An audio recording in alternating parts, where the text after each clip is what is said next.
Assalamualaikum warahmatullahi wabarakatuh. Kembali lagi dengan saya Emi Solina, mata kuliah masalah kesejahteraan sosial.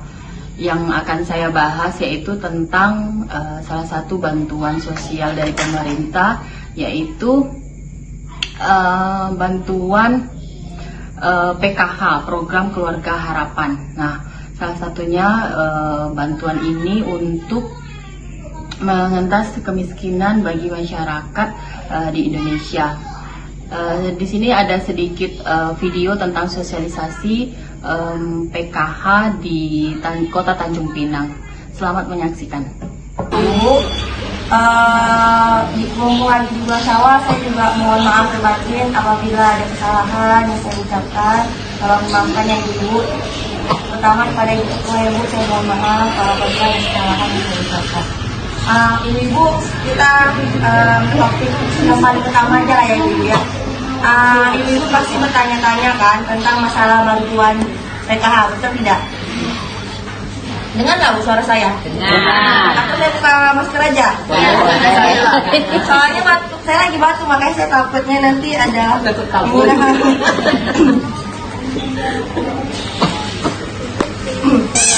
Ibu, masalah bantuan PKH ini beda sama dengan tahun yang sebelumnya. Beda menteri, bedalah kebijakan. Jadi bantuan PKH ini adalah bantuan yang sekarang bersifat sementara, bukan lagi bersifat tetap bu. Karena apa? Bantuan PKH ini bantuan yang sekarang kami hanya pengguna, hanya user, hanya pengguna data. Kami dapat datanya dari data bayar, data dari bank. Nah, itulah yang kami gunakan. Sekarang itu bantuan PKH bukan lagi kami yang jadi operatornya. Misalnya ibu-ibu bantuannya tidak masuk, kami perbaiki dulu ya kan, betul tidak ibu-ibu? Sekarang bukan kami lagi yang memperbaikinya, tapi sekarang kami hanya pengguna data. Data yang kami dapat adalah data dari pusat.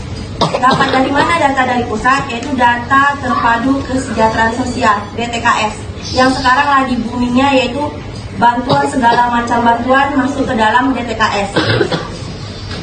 Jadi mau bantuan KIP, mau bantuan minyak goreng, atau bantuan STB, set-top box itu, terus ada bantuan BST, bantuan BPT, PPKM, PKH, itu semua data masuk ke dalam DTKS.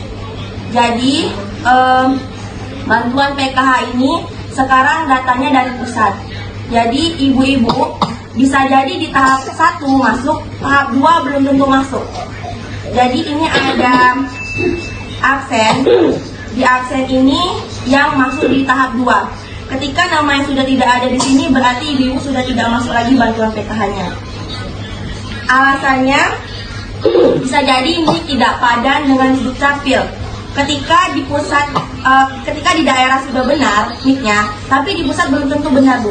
Karena apa? Terkadang di pusat itu belum update atau belum berubah. Contoh misalnya ibu pindah KK dari kelurahan Kampung Bulak, contoh pindah ke kelurahan Batu 9, itu bisa jadi bantuannya tidak masuk. Karena ketika dia bantuannya itu ke pending, itu karena pindah KK, masukkan anaknya ke dalam KK. Jadi orang pusat sekarang datanya itu hanya berargumen berpatokan kepada KK. Jadi mereka sekarang bekerja sama di Dukcapil.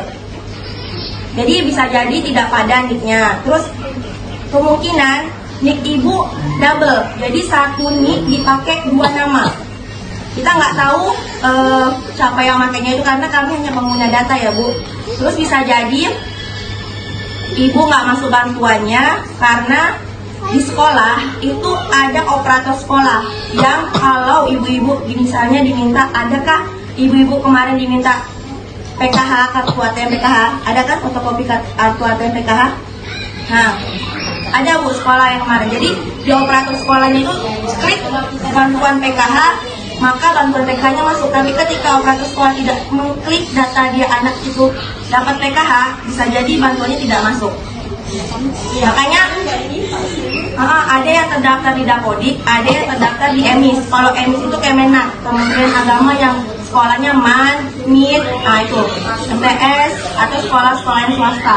Terus ada lagi yang karena bantuannya tidak masuk itu terpending di data bayar di bank karena satu, pinjaman online, terus nunggak di bank. Ketika ibu-ibu ada pinjaman di bank, ibu-ibu nunggak, maka tidak terbayarkan di data bayar di bank. Seperti itu. Jadi ada yang item-item itulah yang saya sebutkan. Jadi ibu-ibu pun kalau lebih jelasnya lagi, sebenarnya ibu-ibu ke dinas sosial pasti satu suara sama saya. Kalau ibu-ibu lebih jelasnya lagi, ibu bisa ke dinas sosial. Jadi sekarang ini bantuan ini adalah nasib-nasiban. Jadi sekarang nasib-nasiban, ibu-ibu dapat bantuan ya alhamdulillah. Kalau nggak dapat berarti belum rezeki. Jadi Ibu Menteri sekarang itu berpatokan sekarang kebanyakan ketika data itu dikeluarkan, maka dia masukkan data yang baru yaitu kebanyakan rata-rata lansia. Seperti itu. Jadi dia sekarang prioritaskan yang lansia. Seperti itu. Lansia sama disabilitas. Jadi dia lagi sekarang tuh keluar dari yang lama, dikeluarkan yang sekarang itu mungkin saya nggak tahu dari pusat memang datanya kayak gitu, masuk yang baru seperti itu.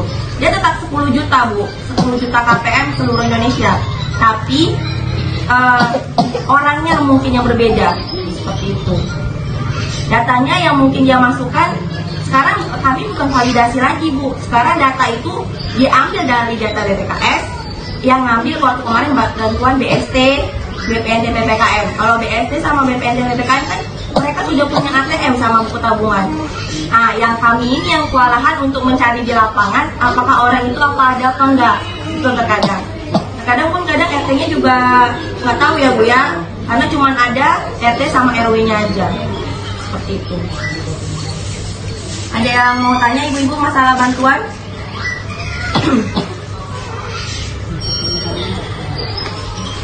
Bu, ya Bu, oke kita lanjut.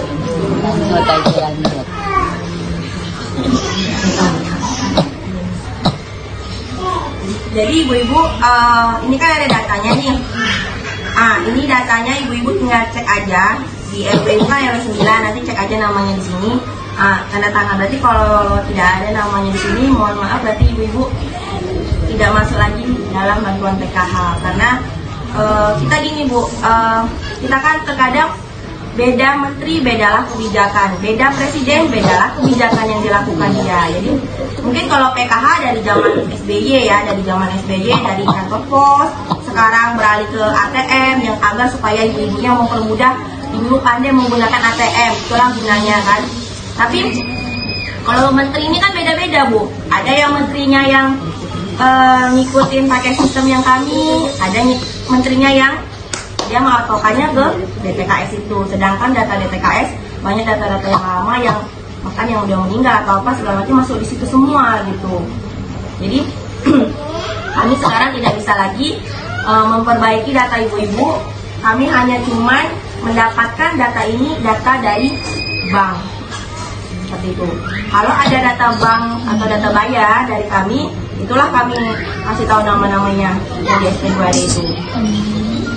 Untuk nanti mungkin yang di tahap 3 nama-namanya yang siapa-siapa aja kita tunggu mungkin sampai di bulan kita Juni ya, Juni masuk mungkin di bulan Juni akhir atau di bulan Juli akhir, karena bantuan ini masuknya itu bertahap dari tahap termin 1 sampai termin 10. Jadi ada tahapnya sampai dari tahap 1 sampai tahap 10. Jadi nanti kalau udah semua udah masuk nama-namanya, kalau udah selesai sampai terminnya itu nanti saya kirim ke ibu ketua, nanti nama-namanya siapa-siapa aja. Kira-kira ada yang mau tanya nggak ibu? Sebenarnya ibu-ibu ini masuk ke dalam DTKS. Kalau mau diusulkan ulang pun sama RT-nya percuma juga, karena apa? Ibu-ibu sudah masuk ke dalam DTKS, tapi ada item yang bermasalah dalam nik ibu atau di kakak ibu itu. Karena apa? Ada contohnya kasusnya di RW 10 itu, dia cuma ganti karena anaknya melahirkan, dia masukkan datanya itu ke kakak. dia dapat bantuan Migor, bantuan BPNT, tapi PKH-nya nggak masuk. Karena kan bantuan Migor sama BPNT itu kan masuknya ke dalam DTKS kan, tapi PKH-nya nggak masuk karena gara-gara itu ganti kakak itu. Oke, itu sedikit sosialisasi tentang program Keluarga Harapan. Semoga bermanfaat. Terima kasih. Assalamualaikum warahmatullahi wabarakatuh.